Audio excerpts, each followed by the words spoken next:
Hello, hello. It's been a few weeks. Been super hot, super rainy. Well, shoot. Check out today's weather as of right now. But we've got some things done. First of all, I made my 500. I want to put a big thank you out to Brad over at Poor Boys Garage, who pushed me on his Facebook page. Auto Salvage Outlaws, Layton's Auto, they all helped out a bunch. Thank you very much. Thank you to all the new subscribers. It's been a tough couple weeks as far as the weather goes. Super hot. Like I said, the picture says it all. 92, 108. You just don't feel like working in that, the humidity and everything else. So let me turn you around and show you what we got done.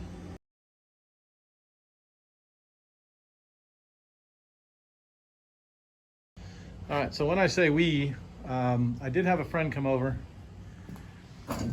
give me a hand, the neighbor, and we've got door glass, functioning door glass on both sides, and a steering wheel. Check that out. We got a steering column. Functioning door glass over there. Not that bad. I watched a video of a guy. I'll put his link in the description. And he is restored a 69 Barracuda that belonged to his dad. And he was very thorough. It's a two-part series, a part one, part two. Each part's close to a half an hour. But it was close enough to get us going to get these in without a huge problem. We got our new tires.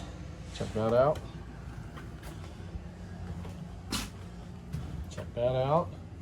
My buddy was over here and did half the wiring. We have a fuel pressure problem. But he did half of the plug wires to neaten and clean that up. He'll be over Saturday to finish it off. We'll be cleaning this off because guess what? This thing got a tag today. It is tagged for the street. Ready to go. So, anyways, that's what we got going on. We got to mount the seats. Like I said, we got functioning windows, steering columns in. We have to mount the shifter. Getting down to the nitty gritty. I don't have a back seat, so I probably have to put something over there. Piece of plywood, I don't know, something. And we have tail lights. I checked those. I put bulbs in them. We have power to all the lighting up front. Power to the turn signals. I just have to get a flasher. Oh, look, here's one. And got the amber bulbs. So a lot of little things, but I think tonight I'm gonna go in and chill because it's 108 degrees. So everybody have a great evening.